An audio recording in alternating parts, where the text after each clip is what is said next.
Welcome back to the Morning Blend. If you ask me, very few things in life have more sticker shock than the cost of higher education. As a parent with one in college and two on the way, I know that planning is key and mistakes are so easy to make. Yeah, today the most common mistakes our experts see every day and how to avoid them yourself.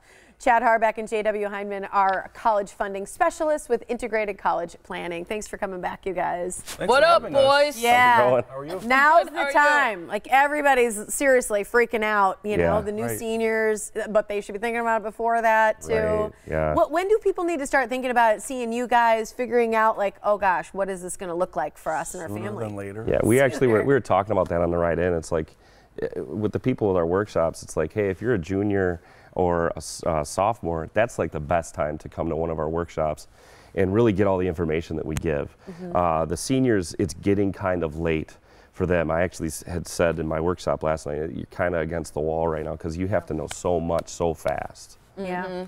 And there's so much paperwork, I feel like, as it relates to college. It's not just the applications and the essays that I'm talking about, but specific to the financial part of it. There's a lot of stuff that it has to be in, and the deadlines are key, and all that stuff is something that you guys do every day. Right.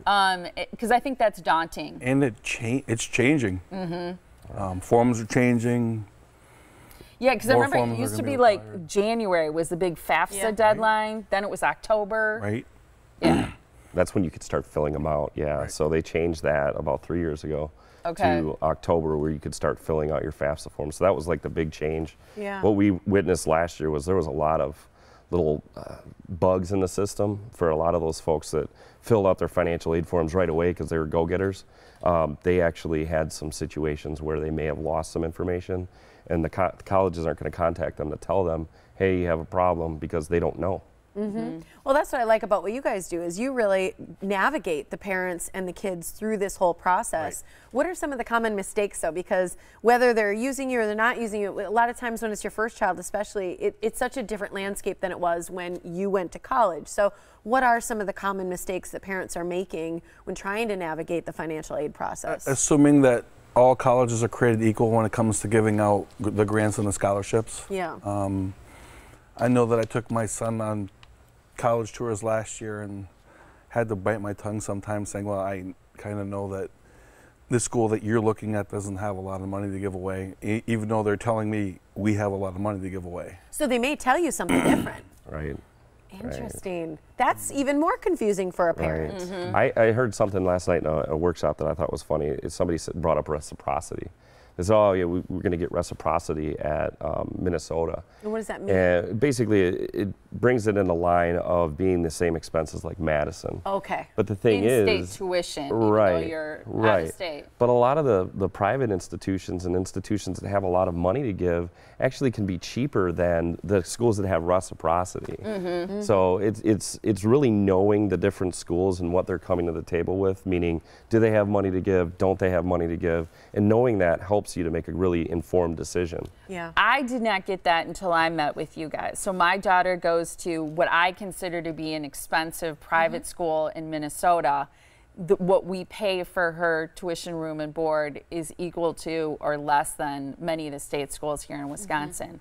And it's only because we knew that some private schools are willing in many cases to give grants for students if they see certain things that they like. Right. Absolutely. What about ACT testing? How important is a high score? Should people invest in tutoring, for example? The answer to the question is yes, but we're really seeing now that colleges are starting to ease off as far as the importance of the ACT score is. Right.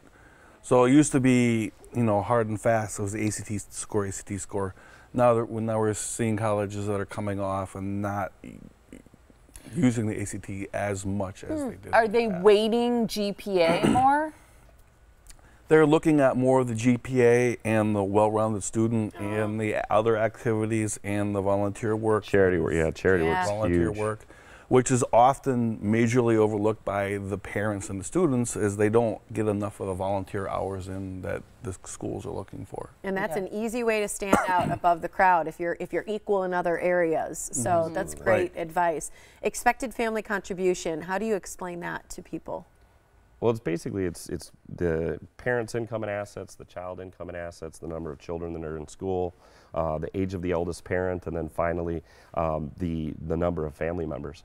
So they calculate that. It's like, you know how like the McDonald's, the Big Mac has the special sauce? It's Thousand Island dressing, right? Yeah. Well, sorry, McDonald's, but anyway.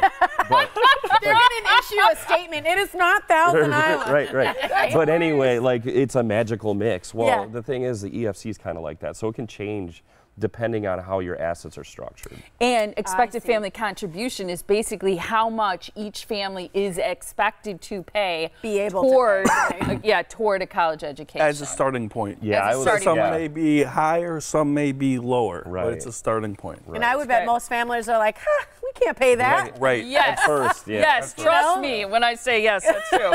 You guys have free college funding workshops, and I would venture to guess you guys are saying if you've got a high school senior, you need to be at one of these or make an individual appointment today.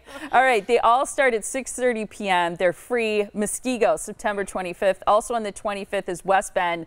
Then you guys are in Germantown on October 3rd. What you need to do is register today at integratedcollegeplanning.com to go to a workshop or to meet with these guys. You can also call them if you're freaking out. 262-574-9242. I was freaking out a few years ago. You guys helped calm me down and pointed out all my mistakes. She'll freak out again when the next one's up. You know, each one is a little freaky. Well, we're excited about it though, so it's fun to coach you through. You guys have a lot of knowledge about it. Thank you so much. Thank you. Appreciate it.